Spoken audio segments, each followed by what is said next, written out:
সোনার বাংলা 24/7-এ আপনাদের সকলকে স্বাগত জানাই। তৃণমূলের দুর্নীতির রাশি আর মিথ্যের লগ্ন। দেবগ্রামে ভোট প্রচারে গিয়ে চরম কটাক্ষ মিঠুনের।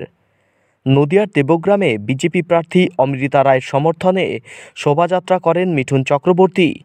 এরপর নির্বাচনী সভা থেকে তৃণমূলকে চরম কটাক্ষ করলেন মিঠুন।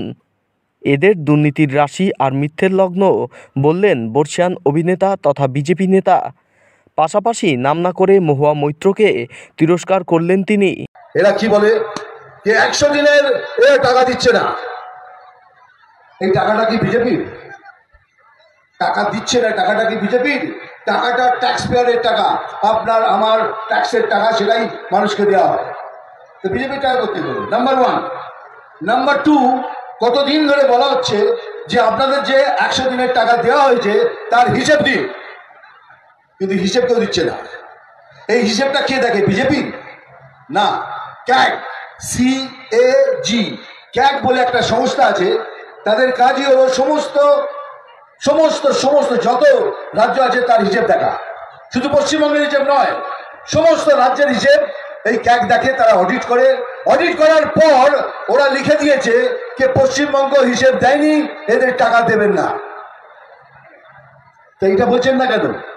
যদি সত্যি করে পয়সার আপনাদের হিসেব আছে, তা একটা কাজ করুন, যেরকম চিৎকার করে লোককে বলেন এর 100 দিনের টাকা দিচ্ছে না, একটা প্রেস কনফারেন্স করে ওই অত চিৎকার করেই বলুন এই দেখুন এই হিসাব দিচ্ছি, তারপরেও টাকা দিচ্ছে না। তারপরে দেখুন কেউ না যাক, আমি সেই প্রতিবাদ মিছিলে হাঁটবো, আমাকে নেবেন না, আমি অপোজিটে হাঁটবো আর বলবো এখন আমাদের 100 দিনের টাকাটা দিন। মিথ্যে, এদের মিথ্যে লগ্নে জন্ম, এদের দুর্নীতি রাশি আর মিথ্যে লগ্ন, এদের জন্ম। দুর্নীতি হলো এদের ভোট ব্যাংক।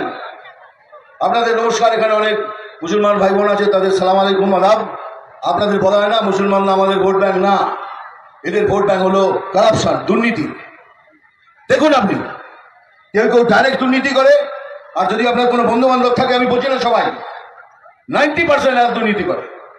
আপনি খুঁজে দেখুন, দেখবেন সে কারো না কারোর সাথে যুক্ত, সে দুর্নীতি করছে। এদের ভোট দেওয়ার জন্য কেউ নেই, সভ্য সমাজ এদের ভোট দেবে না। এবার আমি এর কথা বলি, শুনুন, কাকে ভোট দেবেন? ভোট দেওয়ার আগে 5 মিনিট সময় নিন। বিজেপি এমন একটা পার্টি, তারা যাকে তাকে টিকিট দেয় না। আমাদের একটা প্রসেস আছে, সেই প্রসেসটা কি? আচ্ছা আপনারা হ্যাঁ কিংবা না বলুন, আপনাদের প্রশ্ন করছে। কি আর বিজেপি দুর্নীতিগ্রস্ত পার্টি? না। এরা কি গরু চুরি করে, কয়লা চুরি করে, বিদ্যা চুরি করে, রেশন চুরি করে? সেই পার্টি, সেই পরিষ্কার পার্টি আমাদের অমৃতা দিকে সিলেক্ট করেছেন যে একটি স্বচ্ছ সৎ আমাদের ক্যান্ডিডেট। এটাই বিজেপি পার্টি। ওই একটা স্বচ্ছ পার্টি, আরেকজন, আর ঠিক আমার অপোজিটে। আমি কোনো পার্টির নাম নিই না, আমি কোনো ক্যান্ডিডেটের নাম নিই না, আমি ব্যক্তি রাজনীতি করি না। দেখুন সে একটা পার্টি, আপনারা বলুন এই দুর্নীতি করে কিনা? হ্যাঁ। গরু চুরি করে? হ্যাঁ। কয়লা চুরি করে? হ্যাঁ। বিদ্যুৎ চুরি করে, রেশন চুরি করে, তারা সিলেক্ট করেছে আরেকজনকে। এবার আপনাদের কর্তব্য, ভোট দেওয়ার আগে চোখ বুঝে 1 মিনিট ভাবুন, একটা স্বচ্ছ সৎ তাকে ভোট করবেন না একটা দুর্নীতিগ্রস্ত পার্টিকে, তাকে আবার জিতিয়ে এনে পশ্চিমবঙ্গের ভাগ্য আরো খারাপ করবেন। এমন একজন ক্যান্ডিডেট আমার বলতে, আমি কাউকে প্রাইভেটলি কাউকে অ্যাটাক করি না, আপনাদের বলছি, আমাদের সবার বাড়িতে মন্দির আছে, আছে কিনা? আছে, ছোট ছোট মন্দির আছে, সেখানে আমরা এইটুকু গাছে জল চিনি দিয়ে আমাদের আরাধ্য মাকে পুজো করি। সেই পুজোতে পুজো করার পর এমন অনেকে আছে যে পুজো না করে জল পর্যন্ত খান না। সেই আরাধ্য কালীকে উনি অপমান করেছেন, বলে উনি নাকি মদ খান, মাতাল অলমোস্ট।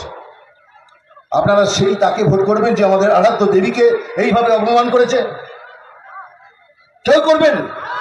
ভোট তো দূরের কথা, এর সাথে সম্পর্ক পর্যন্ত আমি রাখবো না।